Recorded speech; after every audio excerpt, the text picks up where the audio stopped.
Akkam jirtu daawwattoota fi dhaggeeffattoota Oromiyaa Global Media Corporation kanneen biyya keessa biyya alaa jirtan nageenyi keenya kabajaa bakka jirtanitti isin haa qabu.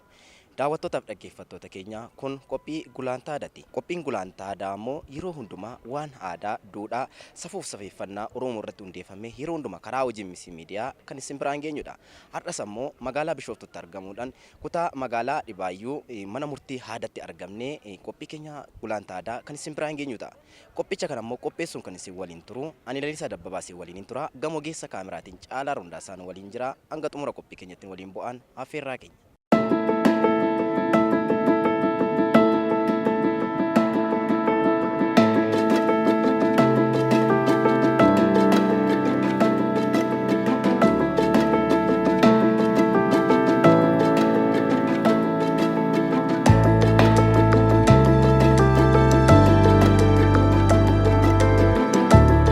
Ayyee daawwattoota fi dhaggeeffattoota Oromiyaa Global Media Corporation egaa mana murtii egaa aadaa kana keessatti akkuma argamne jalqaba gaasiniif kaasaa ture warreen egaa mana murtii aadaa kana keessaa fayyadaman keessaa egaa namni nama addiitti argitan kun nama tokkodha. Mee egaa haasumaan daawwattoota keenya wajjin wal baraatee eenyu jedhu? Shibba Mulgeetaa Guddataa. Ayyee mee mana murtii aadaa kana keessatti miseensota danuu namoota baay'ee as keessatti argaa jirra. Isaan kana keessaa immoo warra miidiyaa keenyaaf yaada kennuudhaan isin filanne keessaa isaan tokkodha. Kanaan wal qabatee mana murtii aadaa kana keessatti mee maal argattanii hundeeffama mana murtii kanaa asitti mee maaltu isin gammachiise maal argitan? Eshi baay'ee gaariidha.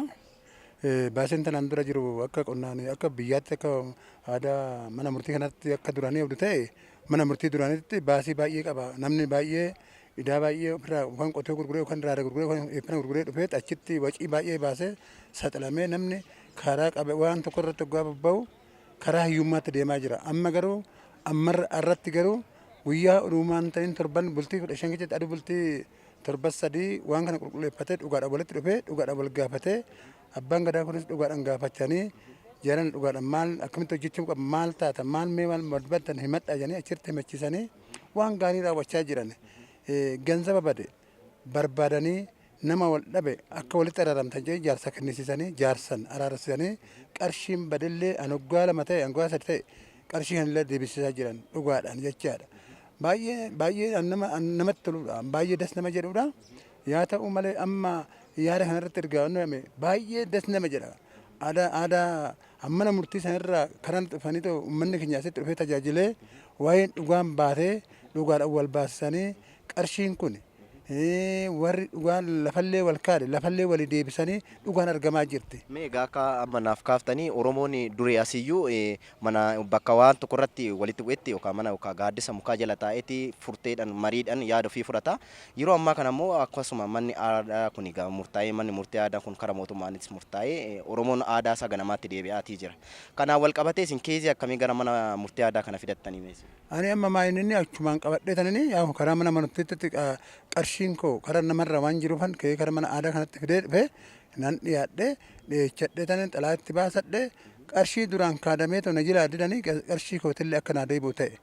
Namni tokko waggaa lafa birri 1,900 na kaadaniiti na dheechee na deetan maayii amma isaan birti fidnaan aduu kan amane qarshii kiyyallee nama sana kanaan dura mana murtii idileetti himattanii beektu? Hin himanne achitti waggaan himadhe baasii addaa tan baasa wacii addaa tan baasa tiraanspoortiin baasa namni ba'ee bobba'ee galu waan baay'ee raawwata waan akkasii irratti hin goone. Egasii amma kanatti nanan dhugaadhaan abbaan gadaa kun taa'ee qulqulleessee gaafatee gaafiidhaan dhuguma fuutee anillee ragaa ijaa namaa qaba fudhachuu kiyyaan dhuguma. Maaliif kana goote nan balleessinan dogoggoree nan kennaaf jedhee gazzaba kiyyallee gaafa torban lama guyyaa torban lama illee qabanii annaa kennan qabane. Ammallee karaa hundatti waggaa ta'e namni illee lafa wal kaadee lafallee duraan ofiisaatiif illee raawwachaa jiru waggaa dhageenyu alatti amma ofiif illee raawwatee lafa ofiitti namoota waliin dhalatanii wajjin guddatanii dhala abbaa tokkoo ta'e haa wal kaadee illee amma walii kennaa jiran dhugaadhaan walii kennaa jiran. Dhugaan nama hin baduu mana murtii aadaa kana keessatti namoonni immoo walitti haraaramaati jiru jettu. walitti araaramaa jiran araara duraan an dura wal muufate namni wal muufatan obboleechi fi obboleettii wal lolte anullaan wal lole walitti amma araaramaa jiran araara guddaatu jira. Mee asirratti gaaffiin isiniif kaasuu barbaadu mana murtii idilee fi mana murtii aadaatiin wal qabsiiftanii garaagarummaan guddaan jiru nu kaastanii jirtu. Kanaan wal qabatee baasiiwwan garaagaraatiin wal qabatee manni murtii aadaa yeroodhaan illee waan ofii argachuu dhugaa ofii argachuudhaan kaastanii nu dubbattaniitii jirtu. Dhumarratti mee kan inni isiniif kaasuu barbaadu namoota gaafa walitti araarsanii dhugaa namaaf deebisan kan nama sana waliin akka sooshaaliitti yookaan akka maatiitti deebi'anii waliin jiraachuun akkami? Amma baay'ee gaariidha. Handura wal dheechan. Handura wajjin bona dhugne handuraan dhufanii kiristinnaa waliin dhufne amee hancidha waliitirrallee dhaabban amma wajjin cidha kennanii wajjin cidha dhaabbatanii deebi'anii waliin araaramanii maatii ta'anii wajjin ta'anii kennanii wajjin ta'anii fuussani. Amma sun hunduu hafe gaa duraan hunduu ta'e walitti naqamaa jira. Waan baay'ee jira waan hunda haasa'uun gaa baay'ee nama dhiba. Akkasanii fi kana ogaa walitti bara fardaa farreedha fardi wal fakkaata. Amma waan akkuma jedhamu kanatti durii isaatitti abbaan seeraa abbaan gadaa aadaadhaan ogaadhaan gaaddisa seela taa'aniit jaarsi biyyaa taa'eet araarsaniit araarameet dhugaa walii kennanii dhugaa fuusaniit addaan galchan. Egas amma akka mana murtii idileetti akka gizee ilaalamutti kun hunduu shaffaname. Amma garuu dhugaan baatee dhugaa walii kennaniit namni walitti deebi'ee araaramee wajjin nyaachee wajjin koflee dhibamuu wal gaafatee rakkatu wal gargaarii jira. Kanaan jiran. Mee egaa akka ammaa isin naa kaaftanitti jaarsoliin biyyaa Oromoon durii taa'eet gaaddisa jalatti taa'eeti furteessaa furataa. Har'a ammoo gidduutti sirna bulchiinsa darbeen egaa badee ture yaadni suni. Haa ta'utti yeroo ammaa kana akka deebi'eedha kan nuuf kaaftanii. Kanaan wal qabatee miseensonni amma as keessatti argaa jirru kun namoota hedduudha as keessatti kan argaa jirru. Manni immoo har'a as keessatti gaggeeffamaa jiru mana muraasa. Kanaan wal qabatee bakka wal qabatee maal jettu namoonni as keessa jiran kun yeroo harkaan dhumu haala marra jiru kana nama bal'aatoo jira. Amma samma wanti isaanis akka ta'e akkuma iddili isaaniitti akkuma caarraan isaanii warqaan isaanii ametti wal gaafatanii wal gaafachiisanii wajjin ta'anii haasaa jiran.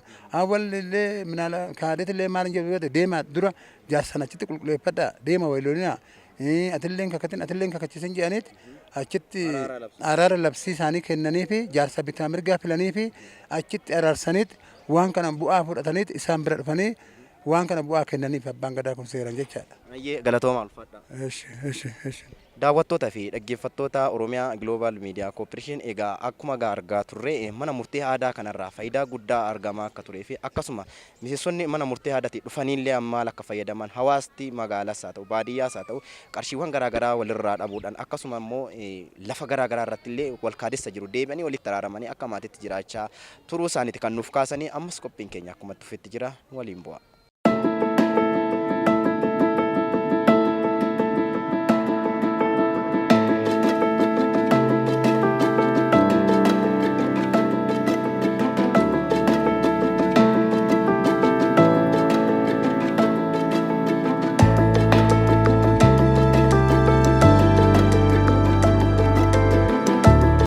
Egaa daawwattoota fi dhaggeeffattoota Oromiyaa Global Media Corporation egaa kun qophii gulantaa aadaati. Akkuma jalqaba isinii kaasaa ture qophii gulantaa aadaa keenya immoo karaa wajjin misii miidiyaa yeroo hundumaa torbeedhaan kan isin biraan geenyu ta'a. Qophiin gulantaa aadaa keenya ammoo kan inni itti xiyyeeffate bakka safuuf safeeffannaa duudhaa uummata Oromoo taa'ee seera duudhaasaa aadaasaa itti calaqqeessifatu nutis faana buunee kan isin biraan geenyu ta'a. Kanuma bu'uureeffachuudhaan immoo har'a magaalaa Bishooftuu kutaa magaalaa Dhibaayyuutti argamnee mana murtii aadaatti waliin turtee kan taasifnu ta'a. Egaa Oromoon gaafa sirna qabu gaafa waa dubbatu gaafa waa jedhu kan beekamu gaaddisa jalatti Oromoonni dhufanii heebban waa'ee jalqabanii heebbumaan xumuru. Kanaaf kallattumaan gara heebbaa seennee achiin booda ammoo bifa gaaffiif deebiitiin turtii kan waliin taasifnu ta'a. Nu waliin bu'a. Anilleen Rabbi galanna haa ga'u. Waaqa gadaa kanaa galanna haa ga'u. Waaqa Oromoo galanna haa ga'u. Misgaana Rabbi haa ga'u kan kanaan nu ga'e kan Waaqayyo ifatti nu baasee waa'ni Oromoo waa'ni caffee waa'ni gadaa shananii kan kanaan nu ga'e Waaqayyo haa ulfaatu. Safuun keenya han ijaa badde kan miilaa badde kan angurritti duude hanarra badame kana galanni isaa ga'u waa'ni kan nagaan nu bulche nagaan nu haa oolchu. Irraa gora nu haa oolchu. Dogongora nu haa oolchu. Kinoo alamii sisaayii dasitaa kana har'a dasitaadhaa walitti dhufne dasitaa kana dasitaa dhugaa nu haa godhu. Xinnaan nu haa guddatu. Guddaan nu haa bulu. Akka nu jenne Waaqayyo haa jedhu. Waa'ni gadaa shananii haa jedhu. Waa'ni Oromoo haa jedhu. Waa'ni bokkuu haa jedhu. Waa'ni bokkichaa haa jedhu. akkanumatti dasitaa kana dasitaa dhugaanu haa godhu itti roobaa nagee daan quufaa gabbina gabbisi waaqayyo. Waaqayyo nagaan nu bulche nagaan nu haa oolchu. Dogoggora nu haa Haa baasu. xinnaa nu haa Haa guddisu. guddaa nu haa bulchu. Haa bulchu. Beekaa keenya nu haa beeksisu. Haa beeksisu. Wallaalaa keenyas nuuf haa beeksisu. Haa beeksisu. Waaqayyo biyya keenya kana biyya Itoophiyaa kanas Oromiyaa kanas biyya nagaa nuuf haa godhu. Haa godhu. Oromiyaa nagaan nu haa taatu. Haa ta'u. Mee walii galtee nu haa kennu. Haa kennu. Araara nu haa buusu. Haa buusu. Teenyee araaramuu teenyee dubbannee walii galtee nu haa kennu. Haa kennu. Biyya walii galtee nuuf haa ta'u. Haa ta'u. Egaa waan baay'ee hojjechaa irra jirra akkuma nu beektan mana murtii aadaa calqabaa biiftuu kanarratti hojjechaa irra isas immoo Waaqayyo akkuma ammatti deemaa jiru kanarratti Waaqayyo nu gargaaree nu eegaa jira ammas akkanumatti nuuf haa xumuru akkanumatti nuuf haa ta'u biifti nagaa gadaan roobaaf gabbina. Rabbisi waaqayyo. Rabbisi. Daawwattoota fi dhaggeeffattoota Oromiyaa Global Media Corporation egaa qophii keenyaatti seenuuf jirra. Egaa akkuma Oromoon duudhaaf safuusaa eeggatee safeeffannaa isaas eeggatee eebban jalqabne nutis egaa kun haala bareedaa kanaan eebban eegalleeti jirra. Namoonni immoo na cinaatti argitanii asumaan egaa wal barsuudhaaf kan jirrudha. Anis egaa qophii kana si waliin tura isin ammayyuu egaa eessayyuu hin deemina nu waliin bu'aadha. Mee asumaan maqaa keessanii akkasuma gahee hojii keessanii maal akka hojjetaa turtan mee daawwattoota keenya wajjin wal baraati isinirraan eegala. Galatoomaadha. Maqaan koo Maastar Gulummaa Fayyisaan jedhama. Mana murtii aadaa calqabaa aanaa biiftuu walitti qabaadha. Galatoomaa ulfaadha. Anillee hojjaan kiyya gabareedha. Boortee Taliilaa Mojoo jedhama. Qabaleen kiyya dhankaakaa gandi kiyya algayi. Na har'a kinoo sisaayii dasitaa kana biyya dhankaakatii dhufeetan asitti sisaayii kana argee gammadee gammachuu akkamiin natti fakkaate natti dhagaame dhugaa rabbiiti ammallee akkanumatti waaqayyo abbaan biyya kanaa guddichoora harsadii akkanumatti xinnaa guddaadhaan akkanumatti waliin nu haa bulchu biyya keenya akkanumatti biyya qulqulluu natii qabu biyya immoo wal jaalatee wajjin bulu biyya wal harkaa fudhatee too nyaatu hanoo haa godhu akkanumatti. Magaalaa Bishooftuu aanaa biiftuurraa zooniin kiyya zoonii Udeeti haadha siiqqee. Ayyee galatoomaa ulfaadha.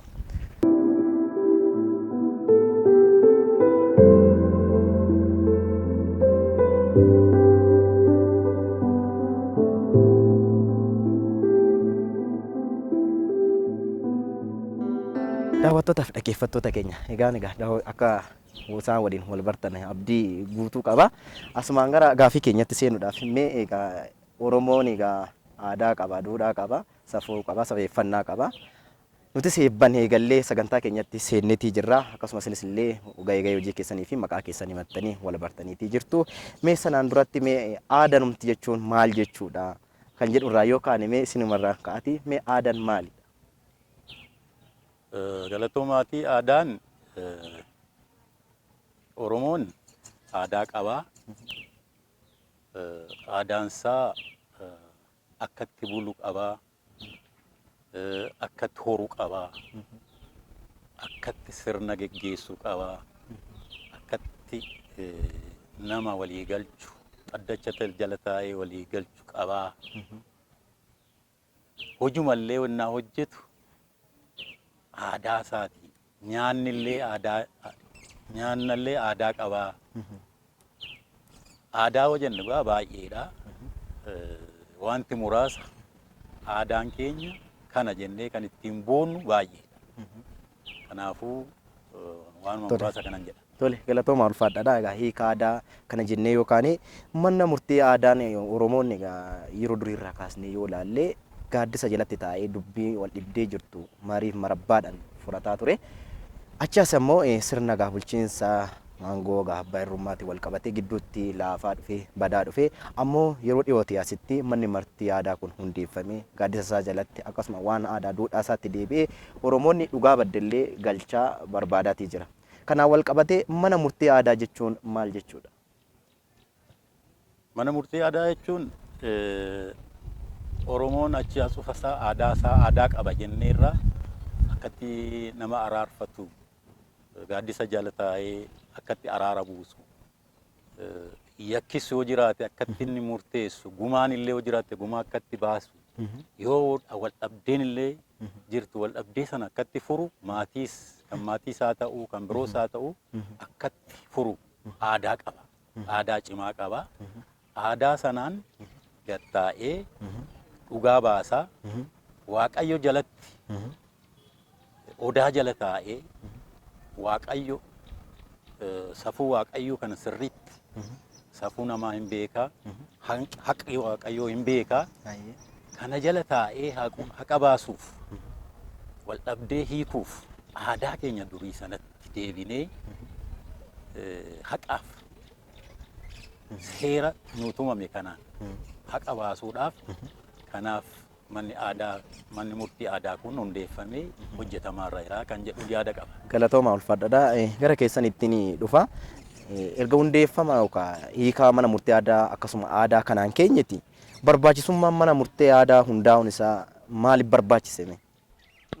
Manni murtii aadaa wanni barbaadameef safuu badde galcha. Ilmoo abbaan qabne guddisa. Hiyyummaa keessaa nama baasa. Safuun Oromoo ogumaa rabbiiti handu'e kaasa. Handu'e kaasa nama du'aa kaasa. Kan muufate walitti araarseet kan du'e immoo lubbuusaa kan bahe mataa ol qabeet jiraadha fi du'aa warra ajjeese fi warra ajjeese warra du'e walitti fideet araarsee nagaa buusee qabbanaa buusee walitti kaatee walitti birmatee baddaa gaaraa walitti kaatee ofii hoo dadhabe jaarsatti yaamee jaartiitti yaamee haadhatiiqqeetti yaamee bataskaana banee cufee safuun kun bannee ilmi Oromoo hin badu koottaa jedhee walitti birmatee aadaan kun unkaan kan nuu deebi'e malleen unkaan gizee meeqa haala mallamu uuman Oromoo kana qaba.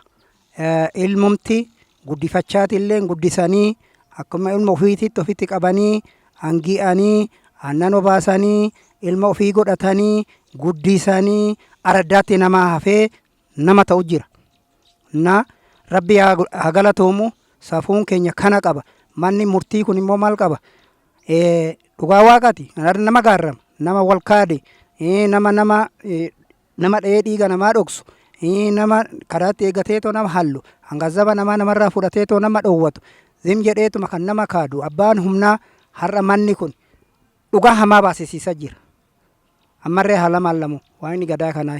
Safuun kun unkaan nu dhiisiti mootummaan illee lafa qabsiisiti daa'imti har'a maallammaatiin keenya hanbaratullee har'a isa barachaa jirti. Waaqayyo haa galatoomu. Daa'imti keenyarree safuu keenya kan amma barachaa jirti. Gadaa Oromoo kana safuu Oromoo kana. Nama guddaarree kabajaa jirti. Ijoolleen xixiqqashuun ijoolleen tun akkamitti akkaatii timirtii argatte. Ijoollee tan akkamitti lapheen isaanii akkanatti qarame jedhee baay'ee nagarrame nan laala dhuguma rabbiiti. Amma ijoolleen xixiqqashuun tun akkamitti kana baratte kan akkanaa kun kan maaliiti jedhan haraa isaanuun barsiisuu qaban. Xixiqqashuun tun kun xixiqqashuun tun. እና akkanatti qaroomaa deema kara fuulduraa dagaagaa guddachaa deema kana bu'aan gaariidha jechaa jirtu. Bu'aa gaariidha. Waaqayyoo kana nuu kenne maatiin keenya amma kennuutti barate afaan wajjin baratanam rabbi haa galatoomu. Galatooma ulfaadha. Akkasitti kanaaf barbaachisummaan isaa kana barbaachisummaan isaa kanaaf. Guddaa galatoomadha. Asitti waan guddaa naaf kaaftanii safuu baddee galchaa manni murtii aadaa kun akkasuma aadaan kun ilmoo abbaan qabne guddisa jettan. Kaleessa Oromoonni kana dhabuun isaanii fi akkasuma safuun baddee jirtu kana waan danuun akka kaastanii kutaa magaalaa keessatti gadi baanee yoo deemne safuun Oromoo iddoo jira bakka jira kan jedhu waan gaafii namatti uumuudha. Kanaan caalatti dhimma safuu Oromoo deebisuu irratti bal'ifamee akka hojjetamuuf maaltu ta'uu qaba jettu? Amma bal'isamee hojjetamu hoojen wal harkaa fudhachuu, walii dhaga'uu, wal kabajuu, wal kabbaruu, mucaan xinnaan dubbate jaarsi fudhachuu, jaarsi mucaan xinnaan beekan tokko hoggaa dubbate fudhachuu, kunuunsuu, mirga kennuu fi akkasitti safuun keenya kana qaba jechuudha. Galatooma ulfaadhaadha. Egaa asitti wanti isin hamma naa kaaftan kun mana murtii aadaa keessallee wantoonni kun ni jiru jechuudha. Kanaan wal qabatee egaa manni murtii aadaa dhimma dhugaa barbaacha maddiitti safuu Oromoo deebisuu irratti duudhaa Oromoo safeeffannaa Oromoo ganamaatti deebisuu irratti illee gahee guddaa akka hojjetaa jirudha egaa kan isaan nuuf kaasaniiti galatooma ulfaadhaadha gara keessanitti ni dhufa. Mee namoonni dhaddacha mana murtii aadaa irra ta'an nama akkamii ta'uu qabu? Namoonni dhaddacharra mana murtii aadaa dhaddachaa kanarratti filamatanii taa'uun irra jiru Oromoo keessatti yookaan bakka jiranitti ganda isaanii keessattis dhageettii kan qaban gadi ba'anii araarsuu kan danda'an naamusa kan qaban akka aanaattis haa ta'u akka gandaattis akka zooniittis haa ta'u namoota beekumtii aadaa qaban safuudhaan safuu beekanii kan guddatan sirna gadaallee ammumaa yaa ta'u kan beekan isaan kana dhaddacharratti dhufanii isaan kanatu dhufee mana murtii aadaa kanarratti walitti dhufaa jechaadha. Hagamiif aangoo isaanii hagamiif turuu danda'u warreen dhufanii dhaddacha kanarra taa'an? Akka qajeelfamatti waggaa 8 jedha. Waggaa 8 waggaa 4 irratti immoo gamaggamni hin jira. Haa ta'u namumaa garuu isaanis warra as dhufan kunis dogoggoruu hin danda'u. Yoo dogoggorri jiraate yoo haalli tokko mijaa'uu fi baate jaarsolii keessaafis yoo rakkoon jiraatte waggaa 4tti gamaggamni godhama. Isarratti yoo jaarsolii taa'an sana keessaa yookaan 5 ta'uu yookaan 6 ta'uu isaan keessaa akkuma gamaggamaan asii kenname akkuma hawaasni beekutti hawaasatti dhiyeessanii hawaasa isaan asitti fide sanatti dhiyeeffatanii jaroonni sun bakka isaanii nama biraallee buufatanii jaroota sana qeesaanitti deebisuun hin danda'ama. Hanqina yoo qabaatanii. Galatooma ulfaadha. Hayyee daawwattoota keenya ammayyuu nu waliin bu'aa amma immoo mee haati siiqqee nama akkamiitu ta'uu danda'a kan jennu turtii kan waliin qabannu ta'a. Ulfaadha mee dhaddacha mana murtii kana keessatti haati siiqqee nama akkamiitu ta'uu danda'a moo dubartoota hundumatu filamee dhufuu danda'a akkamiin laatu? Haati siiqqee namni hundi ta'uu hin danda'u. Yaa'u seeranii gadaadhaanii abbootii gadaa jalatti seera qabdi aangoo qabdi malee namni argame akkanumatti naman araarsu. Ateetedha ati siiqqee akkasitti nama araarsiti malee. Baay'inni keessan amma dhaddacha irratti ati siiqqee bakka takkatti nama takkatu jira. Asoo meeqatu jira mee dhaddacha kana? Asii nu namuma tokko. Kuni maaliif ta'e? Yaa'u haati siiqqee takkittuma walitti nama jaataaniiti hojjechaa jirra. Araarafis manguddoodha warra manguddoo wajjin araarsitee seeraan haadha siiqqee dhamtee seera kana fudhatti gadaa waggaa 150 bade. Gadaan keenya amma Oromoo nuu deebisee gadaa Oromootiin haati siiqqee eebbistee eebba kanaan manguddoo wajjin ejjette. Galatooma ulfaadha. Gara keessanitti hin deebi'a. Baay'inni namoota dhaddacha irra taa'anii meeqa?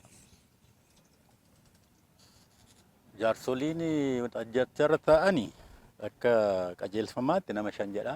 Nama 5 ol ta'utu isaan irra jira. Ammallee nama 6 jennuti kan jirru nama 5. Sanaa gaditti taa'uu hin danda'ani akkam?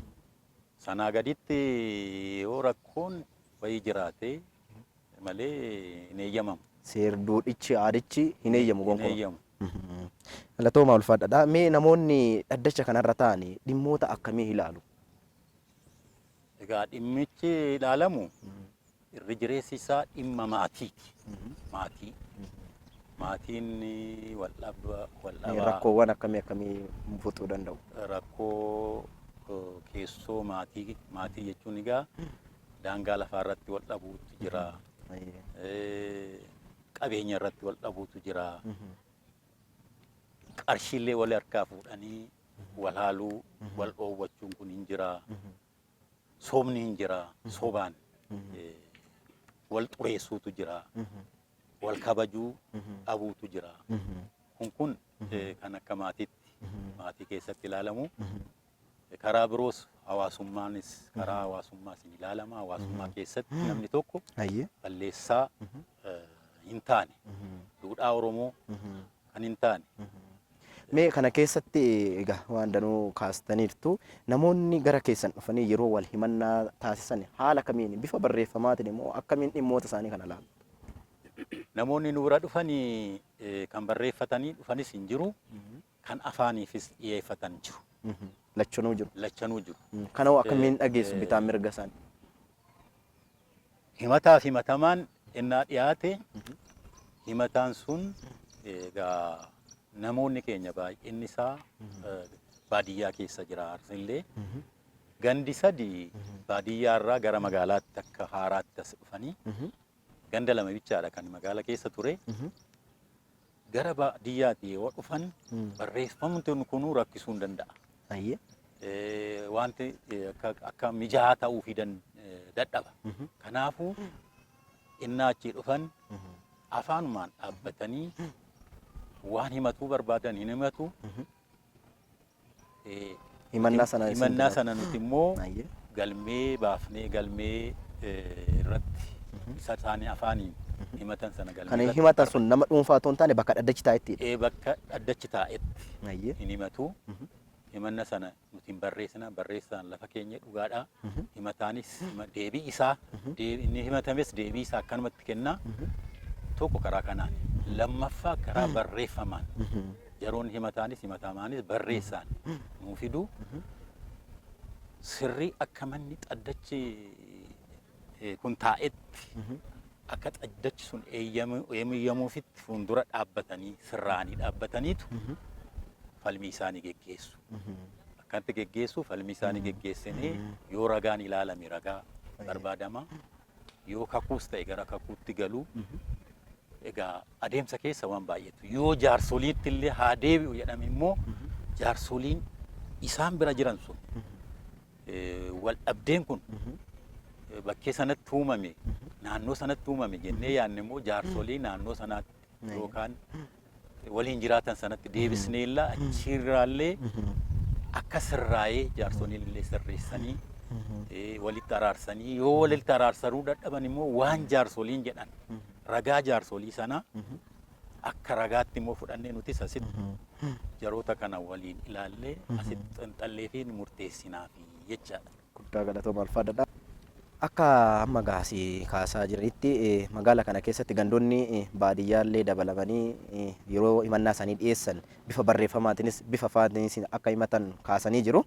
Kanaan wal qabatee namoonni aadaa kana hin beekne namoonni duudhaa kana hin beekne beekuun jiraachuun malu fakkeenyaaf gara magaalaa kana keessatti yoo fudhannee baane afaan kana dubbiin afaan Oromoo dubbannu kana kan hin dubbanne danuutu jira. Rakkoowwan garaagaraa immoo namni hawaasummaadhaan naannoo tokko keessa jiraata. Magaalaa kana keessa bakkeewwan garaagaraa dhufee walitti hin jiraata. Aadaa kana keessatti dhufanii keeziin yookaan dhimmi isaan gara keessan fidan kanaan dura jiraa laata? Hin jira. Warri Sidaamaan dubbatus baay'ee rakkifnoo Sidaamumaan deebisnaaf. Lakkii rakkinni kiyyaa kana too jedhee rakkinni kee kana Sidaamumaan deebisnee sossobneetuma karaatti deebisnee amma isaas akkuma amma isaan tuttuqan kana jaarsumatti yaamnee akkanatti jaarsa akkanaa isiniif taa'ee isaatti yaamnaa jarri hin araaramaa hirqiin hin bu'aa. Misgaanumaan nutti deebi'anii dhugaadha hin jira. Kan afaan Oromoon beekne hin jira. Aadaa kana baruu isaaniitiif isaan maaltu itti dhagahame keessa isaaniitti? Amma aadaa kana baruudha. Ara namni dassitaa an biraati. Namni aadaa kana baruu lama dhalanne han jedhu jira. Dhuguma lama dhalanne kan waa'inni kana nuu fide. Oromoon duudhaa akka kanaa taa'ee gaaddisalatti kan nuu fide kan har'a nama du'e gale jedhaniitoo nama baay'eetu akkamitti dasuuf godheetu haasaa dhugaa waaqa karaarree hoggaa deemnu kotati har'a bishaan illee dhugaa isin aadaa baddeen nu galchitanii waan isinii haa tolu aadaan Oromoodhaa lama dhalanne han jedheetoo dasuuf godhu jira. Warrumta afaan kana hin beekne. Warrumta afaan kana hin beekne. Oromootuma ta'anii immoo kan afaan kana illee hin beekne aadaa kana warri dagatan xiqqoo gara magaalaa kanatti hin mul'ata. Inni soba inni hin beekaa godhi hin beekaa inni maalidhaa fi maltinnatiidha haasaa maleedha. Qaraxxafee beeka. Amma sitti nan kakachiisan tikikkilanya afaan Oromoo afaanis wannoodha Sidaama malee Oromoon beekon. Oonan kakachiisuu jammare Oromoo waan na wajjin hin kakatu. Dhugaa rabbi Andasumadu keechi kan martinnatiin duraanis kan lulluuca'uun hin dhabaamtu Inni yaadattu oduu akka garaa kiyyaatitti gaan hin beeku. Kuni gama tokkoon agartanii afaan baddellee duudhaa badde dubbii daddellee akkamitti akka deebisaa jirtu agartanii. Siifanii baasas. Qatu godhee. Waaqayyo haa galatoomu kana hundarraan nu ga'ee ana garitti baay'ee na adannaqe das na jedhee bakka. Ulfaadha. Mee asirratti akka isaan amma kaasaa jiranii warrumti afaan kana illee hin beekne dhufanii sobanii afaan kana dhoksu warri mukaatan Oromoom ta'anillee fakkeessaaf kan bulanii akka filannootti kan laalantu jiru. Kanaan wal qabatee mee waan magaala Bishooftuu keessa jiru akkamiin laaltanis? Dhugaadha. Magaalli Bishooftuu sabaaf sablammii keessa jiraata. Akkuma sabaaf sablammiin kun keessa jiraatus immoo addacha kanarratti dhagaaniiru. Manni murtii aadaa hundeeffameera. Manni murtii aadaa kun immoo haqa baasaa kan jedhu kun hunduu dhagayeera. Hunduu dhagayee hin dhufu jaroonni kun. Afaanuma kanaan beekanii hin gaafannaa. Afaan beektu inni gaafannaa. Inni yookaan himatame afaan nan beekadha. Inni himatame immoo hin beekudha. Haa ta'u afaan lachanuunu sinii himna afaan lachanuunu dubbadhaa jenneetu kenninaaf hin dubbatu. Maal jedhu dhuguma haqqiin asirratti baati. Meeshaa nuti ittiin kaksiifnu sana ennuma dhaqanii bira gaanii ilaalan wanti kun dhugaadha. Oromoon duudhaa isaatti deebi'ee safuu isaatti deebi'eera isaan bira jirti hanqnichi isaan bira jirti dhugaan isaan bira jirti jedhanii amma as yaa'aa jiru. Dhuma dhufu nuti simannaa itti immoo himna. Oromoo aadaa Oromoo itti himna. Duudhaa Oromoo itti himna. Safuu Oromoo illee itti himna. Kun safuu miti. Warri safuu hin banne ta'e illee dhufee asitti himatu jira. Kun Oromoodhaaf safuudha. Gara biraa safuu ta'uu dhiisa. Oromoodhaaf safuudha. Wanta akkanaa gocha akkanaa safuudha inni illee itti himne kan dhuguma immoo sirreeffatanii deemantu jira. Baay'eetti gammadanii jiru malee kana dhufanii kakuulleen naatti galan akkuma isaan jedhan namichi Amaariffaan dubbadha sun akkuma isin jettaniin tan jedhadhee itti seena. Maaliifi dhugaadha. Dhugaana keessa jirtu sanadha. Duras naa ibsitaniittu. Dhugaana bira jirtan sana jaa ta'eefu dhugaafan kakadhaa'edha. Dhugaa. Dhugaa sana baasuufan kakadhaa. Naa galeera dheetitti seena malee rakkoon qaban ammas. Galatooma ulfaadha. Mee seera walimannaa keessatti mana murtii idilee kanarratti yoo hin xumuramne ta'e garam deema? Egaa asitti yoo xumuramuu baate dubbiin akkanaa baay'ee nuun quunnamu asumatti finnaa asumatti murteessinaa hin araarsinaa kan kakatus asumatti kakatee galaa. Egaa wal diddeen immoo namni hunduu tokko miti yoon gara olaanaatti deeme immoo wanti kun naaf taatii laata kan jedhu immoo jira. Amma gaa nuti edda asitti hundoofnee akka aanaa biiftutti calqabne akkana gara ja'aan taanaa dura gandarra turre. Kan nu quunname nama lama bichaadha. Ol dabarfannaa. Okay, ol dabarfannaa waan jedhamutu jira. Ol dabarfannaatu jira. Ol dabarfannaa irratti. Ol dabarfannaan kun murtee xumuraa kan kennu isaadha. Murtee xumuraa karaa mana murtii aadaa kanaa ol dabarfannaadha nu xumuranu. Karaa mana aadaa. Haala kanaan wal qabatee yeroo lama wayii sin mudatee jira jechuudha. Yeroo lama nu mudatee jira dabarsineerra. Isuma nuti asitti immoo murteessine. Addachi ol dabarfannaan irree raggaasisee isuma isaan jedhan xumuraa jedhanii kan as nutti deebisanis hin jiru akkatti hojjechaa irraa. Galatooma ulfaadhaa gara haadha siiqqeettiin deebi'aati. Mee mana murtii aadaa kana keessatti gaheen haadha siiqqee maalidha? Yaa'u gaheen haadha siiqqee hundumaafuu walqixxee dhaabbatti dubartiis warra walimatee dhufe dhiirafis walqixxee wannoo itti duraa mirgi dubartiitis dhiibamaa jira karaa wannootini amma mirgi dubartiitis mirgi deebi'ee fi haati siiqqee wannoo bakka kana buutee dubartiidha. Mirga ishiititti fayyadamtee dubartiin haala shaggaadhaan keessumooftee miidhaan tokko akka irra hin geenye dubbattee fi dubbii hiiktee fi araaraan gaggeessina. Guddaa galatoomaa asitti egaa haati siiqqee lafa jirtutti namni waliin hin himatu lolluu yoo dhufe addaan dhaabata waliin lolu namni bakka haati siiqqee jirtu araaratu jira. dhugaadha akkasinuu kaastan egaa wal himannaan dura haraara gochuu qabuuti. Kanaan wal qabatee wanti isin qabattan kun mee hiikaa kaasaasi mee nu himaatiin margallee qabattanii jiru siiqqee kanaa mee hiikaa isaa nuuf kenna. Yaa'u siiqqeen seera haadha siiqqeeti. Hawwalloole in araarsiti. Kan wal miidhe in araarsiti. Seera Oromoo keessatti gadaa keessatti gadaadha siiqqeeti. Mannoo jedhamti filatamti. Margi kunoo akkamiin? Margi kunis araara manguddoo nama wallolee dhufe manguddoo cinaa ejjatte haadha siiqqeeti. Manguddoon abbaan gadaa arangeeyotti garafe haati siiqqee waan kanarraa dhaabbadhaa jettee seera sanii araara buustii haati siiqqee.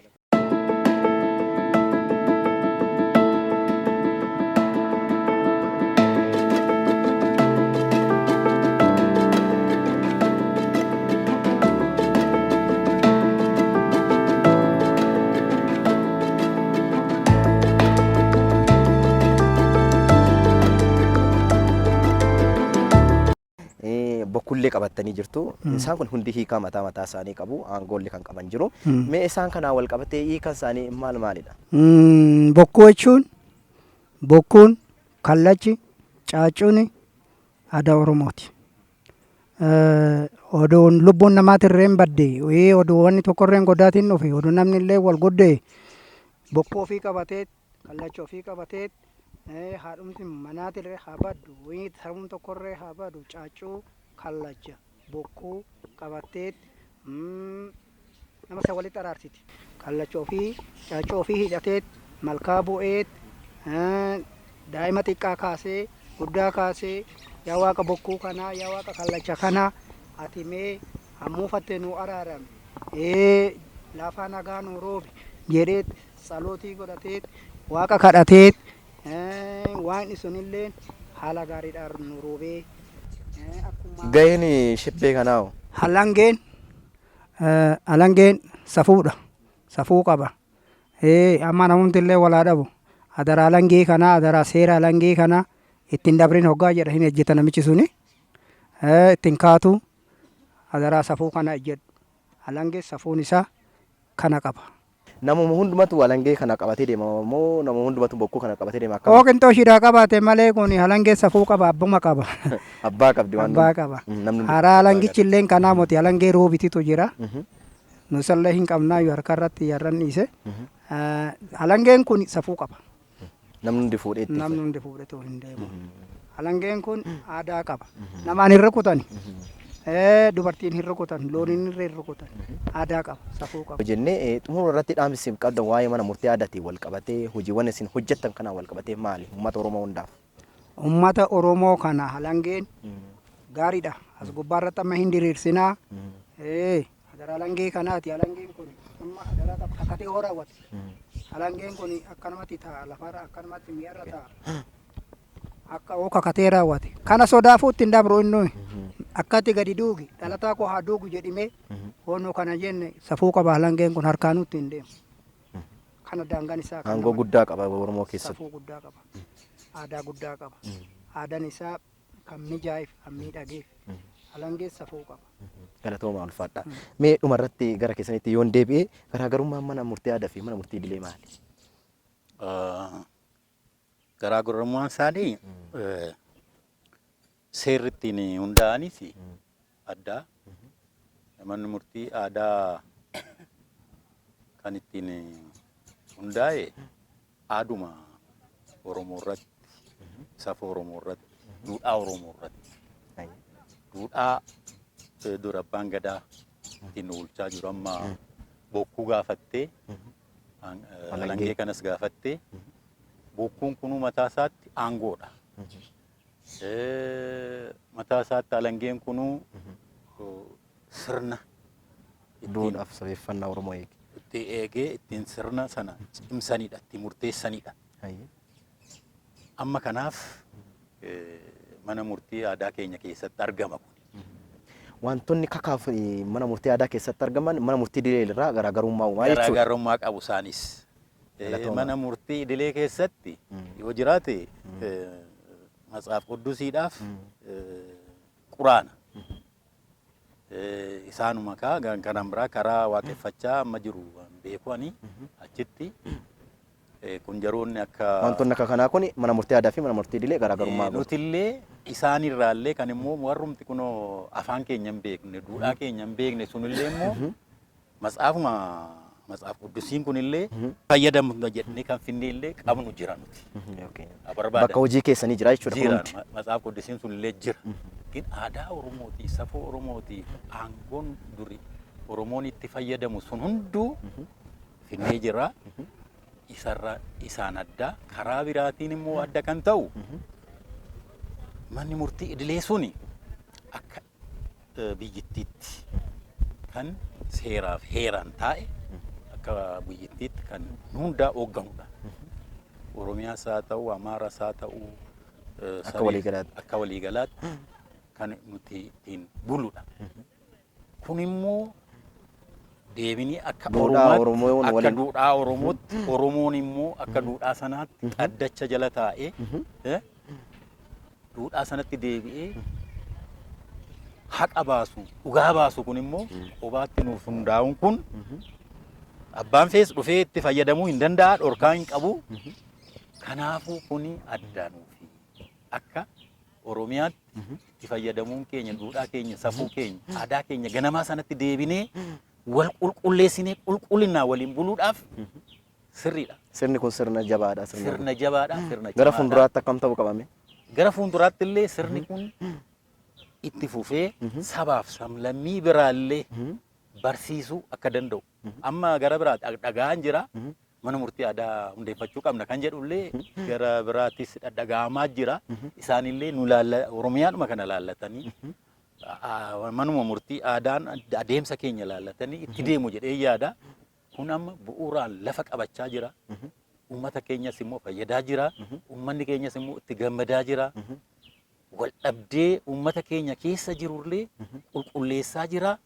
Waliin bultuu waliin jiraanyuun keenyallee sirraa jira akka aadaa Oromoo. Hayyee galatoomaa ulfaadha. Egaa daawwattoota fi dhaggeeffattoota keenya turtiin hanga ammaatti taasifne kana fakkaataa. Amma immoo gara egaa mana murtii dhaddachi irra taa'ee waa murteessuu akkasuma meeshaaleewwan illee kakaaf jiran tokko tokkoon kan ilaallu ta'a. Ammayyuu nu waliin bu'a.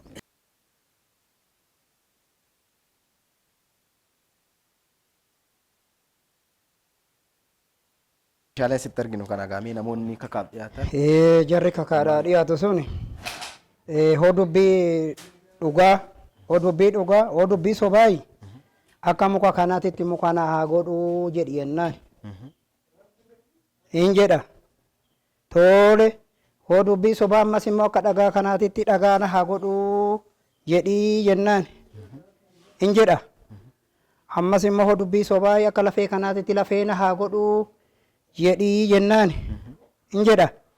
Kun immoo dhoqqee looniiti horiitu hagaa kana hagunaa dhoowuu jedhii jennaan. Hin jedha. Kun immoo ibidda kibriitidha. Kun immoo ibiddi kun na haa gubuu hin jettaayi jennaan. Hin jedha. Wadaroon kun immoo nama silleeksa. Hodubbii sobaayi wadaroo kanatti na galchuu jettaaree jennaan. Hin jedha. Kun immoo daaraadha. Akka daaraa kanaatitti daaraa na haa godhuu hin jettaaree jennaan. Hin jedha. Kun immoo loontu nyaatama gara looniiti. Kan kana nyaatu naa dhoowuu jettaare nan jedha hin jedha. Kun immoo buqqee duudaadha. Akka buqqee duudaa kanaatitti duudaa na haa godhuu hoo soba ta'ee jedhammoo. Akkana kun immoo xiyyiitidha. Xiyyiitiin kun na dhabu kun nan dhabinii hin jettaare jennaan hin jedha. Dubbiin gadaa dubbiin rabbii kanaa aadaan Oromoo suuta ittee takka limmoo tanaatitti nama seentii hamma limmoo tana taatee sitti seentee maarashaa taatee baatii balaa sitti dhalataa jennaan hin jedha. Macarrashaa irra walitti hin dhufna. Hoo soba ta'e saaxinii kanatti na haa galchuu taaree jennaan eenii hin jedha. Hamma immoo kun immoo reeffa nama hidhaa kirriin kunii jennaan eenii naa hidhuu jedha. Kana kanaan asammanna. Hamma immoo kun immoo wangeela. Miikaa'ilaati qulqulluudha. Amma kun kana qabdee too hin kakattaare hoo dubbii sobaa ta'e jedha. Hin kakattaa zarazarii kiyyaa fixotta amma abba torbaa na biraa naf hin jetta kanaan hin asammannaa. Halangoonni kun hin jira. Halangoonni kun hin jira. alangoota kana lachuu walirra goonee raawwannee sadii illee hin jiraa walitti qabnee raawwannee amma hoo dubbii dhugaa ta'e malee hoo dubbii sobaa ta'e zaraazartii koo kanatti haa duugu jedhiiti qaalii galii jennaan kana kanaan asammanaa too jirra. Kuniyoo. Kun immoo waraana. Waraanni kun na haa waraanu itti hoo dubbii sobaa. Na haa waraanudha. Waraanni narraan buqqahin jedha. Waan bokkuu kanaa naa dha'oodha. Na dha'ee nammaarin jedha. Haala kana fakkaatuun kakachiiftanii. Haala kana fakkaatuun dhugaadhaan akkanatti kakachiisaa jirra. Namoonni kana yeroo harka. Namni as ga'e baay'ee kakuuttis hin gamu kan malaalee tooyi dhugaa ofiitti deebi'ee hin amana. Galatooma ulfadha.